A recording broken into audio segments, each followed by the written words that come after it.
June 2010. I landed for the first time in Rome, Italy. I wasn't there to sightsee. I was there to solve world hunger. That's right. I was a 25-year-old PhD student, armed with a prototype tool developed back at my university, and I was going to help the World Food Program fix hunger.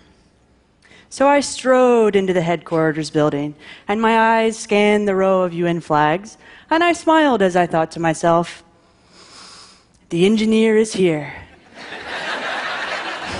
Give me your data. I'm going to optimize everything. Tell me the food that you've purchased. Tell me where it's going and when it needs to be there. And I'm going to tell you the shortest, fastest, cheapest, best set of routes to take for the food. We're going to save money. We're going to avoid delays and disruptions. And bottom line, we're going to save lives. You're welcome. I thought it was going to take 12 months. Okay, maybe even 13. This is not quite how it panned out. Just a couple of months into the project, my French boss, he told me, you know, Mallory, it's a good idea, but the data you need for your algorithms is not there. It's the right idea, but at the wrong time. And the right idea at the wrong time is the wrong idea. Project over. I was crushed. When I look back now on that first summer in Rome, and I see how much has changed over the past 6 years, it is an absolute transformation. It's a coming of age for bringing data into the humanitarian world. It's exciting, it's inspiring, but we're not there yet. Embrace yourself, executives, because I'm going to be putting companies on the hot seat to step up and play the role that I know they can. My experiences back in Rome prove using data, you can save lives. Okay, not that first attempt. But eventually we got there. Let me paint the picture for you. Imagine that you have to plan breakfast, lunch, and dinner for 500,000 people, and you only have a certain budget to do it, say $6.5 million per month. Well, what should you do? What's the best way to handle it? Should you buy rice, wheat, chickpea, oil? How much? It sounds simple, it's not. You have 30 possible foods, and you have to pick 5 of them. That's already over 140,000 different combinations. Then for each food that you pick, you need to decide how much you'll buy, where you're going to get it from, where you're going to store it, how long it's going to take to get there, and you need to look at all the different transportation routes as well. And that's already over 900 million options. If you considered each option for a single second, that would take you over 28 years to get through. 900 million options. So we created a tool that allowed decision makers to weed through all 900 million options in just a matter of days. It turned out to be incredibly successful. In an operation in Iraq, we saved 17% of the costs. And this meant that you had the ability to feed an additional 80,000 people. It's all thanks to the use of data in modeling complex systems. But we didn't do it alone. The unit that I worked with in Rome, they were unique. They believed in collaboration. They brought in the academic world. They brought in companies. And if we really want to make big changes in big problems like world hunger, we need everybody to the table. We need the data people from humanitarian organizations leading the way and orchestrating just the right types of engagements with academics, with governments. And there's one group that's not being leveraged in the way that it should be. Did you guess it? Companies. Companies have a major role to play in fixing the big problems in our world. I've been in the private sector for 2 years now. I've seen what companies can do, and I've seen what companies aren't doing. And I think there's 3 main ways that we can fill that gap.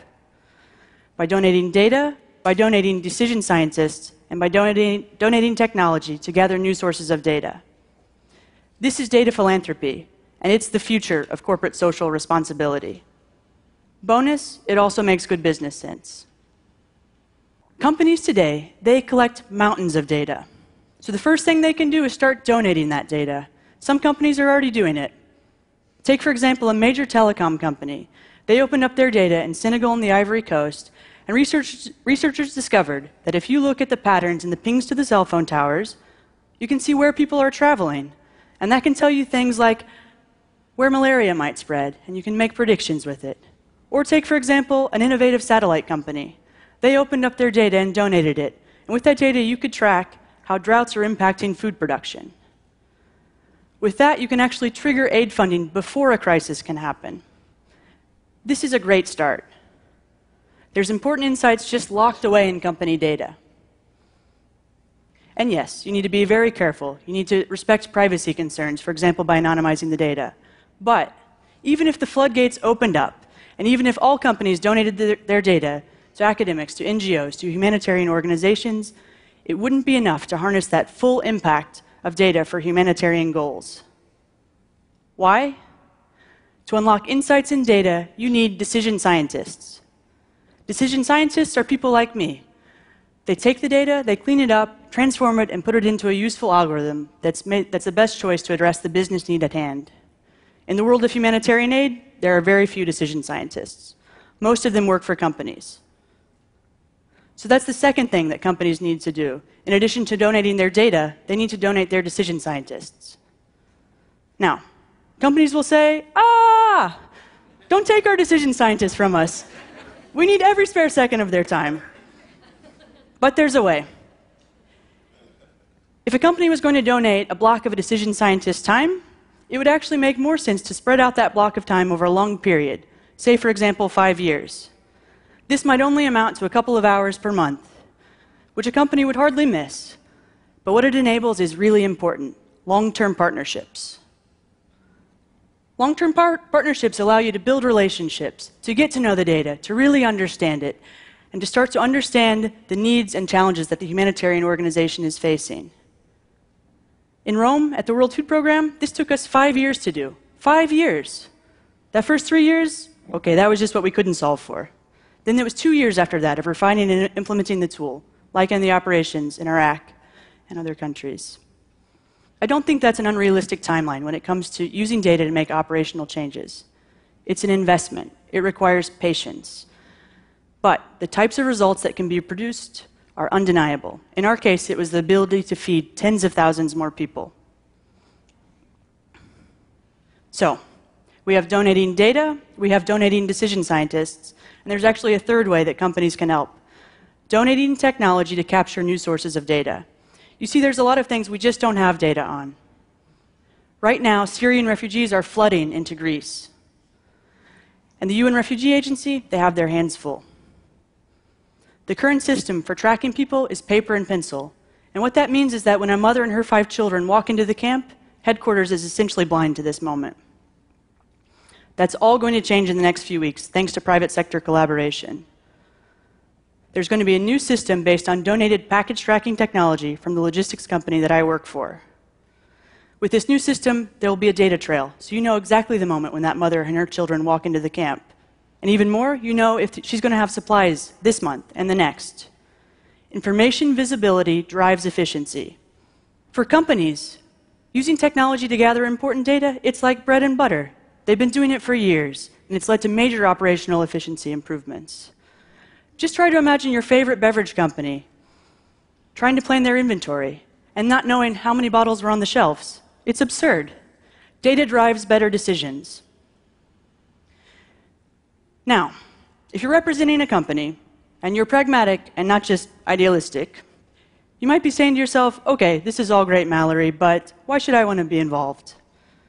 Well, for one thing, beyond the good PR, humanitarian aid is a $24 billion sector. And there's over 5 billion people, maybe your next customers, that live in the developing world. Further, companies that are engaging in data philanthropy, they're finding new insights locked away in their data.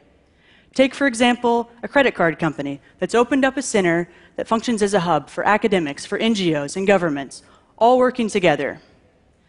They're looking at information in credit card swipes and using that to find insights about how households in India live, work, earn, and spend.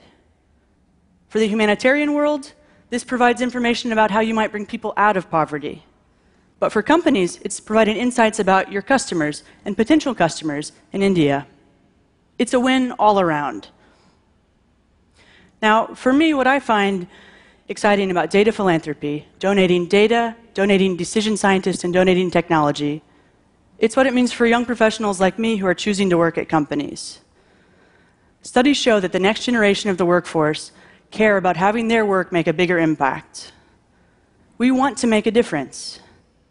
And so through data philanthropy, companies can actually help engage and retain their decision scientists. And that's a big deal for a profession that's in high demand. Data philanthropy makes good business sense. And it also can help revolutionize the humanitarian world.